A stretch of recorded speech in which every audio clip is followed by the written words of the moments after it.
తులసి news కు స్వాగతం.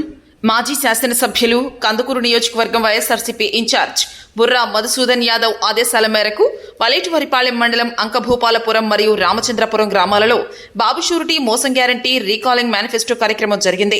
వైఎస్ఆర్సీపీ నాయకులు మాట్లాడుతూ కూటమి ప్రభుత్వం సూపర్ 6 పథకాలు అని ప్రజలను మోసం చేశారు. ఎలక్షన్ల ముందర ఇచ్చిన షూరిటీ బాండ్లను ప్రజలకు చూపిస్తూ చంద్రబాబు నాయుడు ప్రజలను మోసం చేశారని చెప్పారు.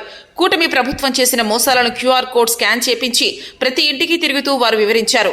ఈ కార్యక్రమంలో మండల అధ్యక్షులు అనుమోలు లక్ష్మీ నరసింహం, గుత్తా గోపి, ఇరుపని అంజయ్య, పొట్టేల కిష్టయ్య, టెంకం కొండలరావు, ముంగమూరి తిరుపతమ్మ, ప్రగడ శ్రీనివాసులు, తిండి నరసింహం, బండారు బ్రహ్మయ్య, సైకం వెంకటేశ్వర్లు, మర్రి అంజయ్య, పెగడ సుధాకర్, చింతల చెరువు తిరుపతయ్య, బొమ్మరెడ్డి నరసింహం, గుమ్మా శ్రీకాంత్, పాలకీటి కొండలరావు, అత్యాల యాకోబు, పాలకీటి నాగేశ్వరరావు, ప్రగడ నరసింహం, బక్కముంతల రామ్మూర్తి, ప్రగడ విష్ణు, బొమ్మరెడ్డి వెంకట సుబ్బారెడ్డి, కల్లూరి కృష్ణారెడ్డి తదితరులు ఈ కార్యక్రమంలో పాల్గొన్నారు.